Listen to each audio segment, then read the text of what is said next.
এখন ইন্ডিয়ার গোয়ালিয়রে হচ্ছে তানসেন সমারোহ।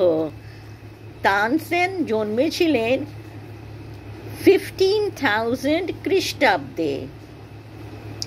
তিনি ছিলেন সঙ্গীতজ্ঞ আর কবিও। হিন্দুস্তানি ক্লাসিক্যাল সঙ্গীতে তানসেনের ছিল দক্ষতা।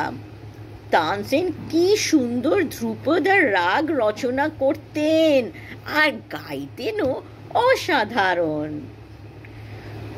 শোনা যেত যে তিনি যখন রাগ গাইতেন তখন প্রকৃতিও অভিভূত হয়ে যেত।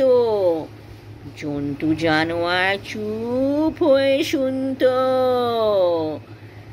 দিনকে তিনি রাত করে দিতেন। এত ভালো গান গাইতেন যে কি করে সিংহর গর্জন নকল করা যায় একদম নিপুণভাবে সেটা জানতেন। কিন্তু আমার মতন নয়, আমি যখন গর্জন করছি বোঝা যাচ্ছে আমি করছি। আর পাখির শব্দ নকল করতে পারতেন একদম সঠিকভাবে।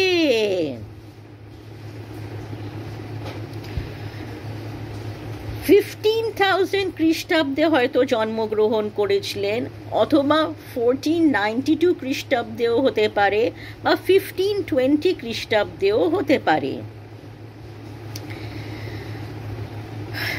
মুঘল সম্রাট আকবর তানসেনকে খুব ভালোবাসতেন, কদর করতেন। তানসেন ওনার রাজ্যের নবরত্ন 9 জেমসের ভেতরে একজন ছিলেন। আর এখন চলছে 4 দিনের তানসেন সমারোহ।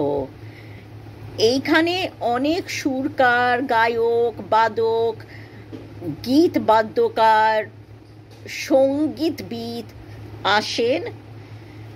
আর যারা গান শুনতে খুব ভালোবাসে ওনারাও আসেন। দেখো শীতকালে কত কি হচ্ছে ইন্ডিয়ায়, কি সুন্দর।